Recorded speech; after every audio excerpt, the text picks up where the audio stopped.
Ki khubor ka Batisi TV. Wanrah Shapi da ka Frank Motors. The dark is here to rule. Ka IZ Group of Institution Bangalore, kadai ka college babatam na banta ka jingpuli nursing but paramedical course, hospital training, kniyo scholarship but 6% ka kam, haki hospital bahedo ha India but shabari. Na banta ka jingpuli ka jingsiyo ka baret but pila ban lej puli da ka education loan. Pila urban chukol ha number khandai nyo saw san rio pranon lani khandai pran rio license tan riway khandai pra.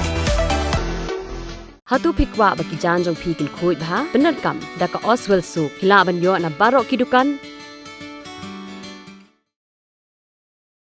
ka Dr. Ampri Lingdo ka balong ka menteri berkenong aktian jangka sarkar jela ha ka arpunyau trik ujeliau arhazar arpulai kelai thu baka jinglet tes ki Dohkha kadang yai beteng hadu menta balada lap biang baka don ka jing Injek daka dawai Formalin ha ki Dohkha ka sarkar kambansi ban penjari daka kendon ka Khang ban Wanrah ki Dohkha na syabar jela. Hakajing akram bekila pathai kubor ka Dr. Ampri Lingdo kalaong. Baka jinglet tes si Dohkha la penbet da ka Commissioner of Food Safety ka balong ru ka Deputy Commissioner jong ka East Khasi Hills String. Shu ka Dr. Amprin kalaong. Baka jing shimkhia jong ka sarkar kalong manyada ya ka jing im jong ki patba bat ban pentikana ru ya ka jing shingan jong ki Dohkha ki Wanrah Nabar ka jilla Meghalaya. Honorable Chief Minister Lada IAP ya ka kerwa mene.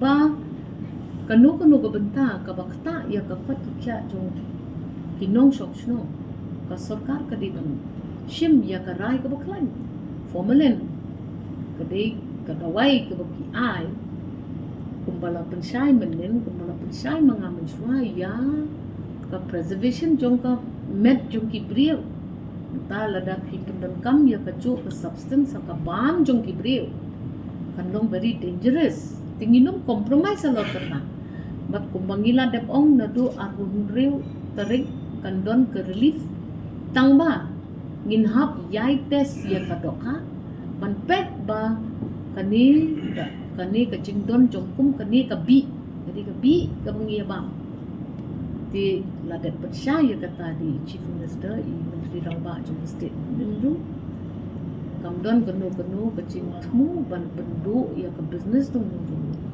Kalau mapi ki Wanrah ya kata kabam sya state ru kini ru ki traders ki wholesalers ru ki di banshim kya ke baki Wanrah ya kamar kaba upat ba jungi unda ubam kanum don kanu kacing ma ya kamet jungu kadai tang kata kabangi o kani kacing pit ngor phimna manlan kamar ba ka advisory kabangi ai ki patba kalong kani kalong kacing yui kacing lam hadin bala test ni kecil start patba kan umbang kata Dohkha ngi la de play la ko the health commission the health safety commission is a competent authority to clarify all of these doubts. You may kindly sit with the competent authority who is either the commissioner herself, the DC, or the health officer, the commission, the food safety commissioner herself.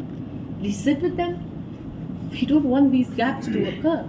We are the political masters. We are saying that this is what has been found.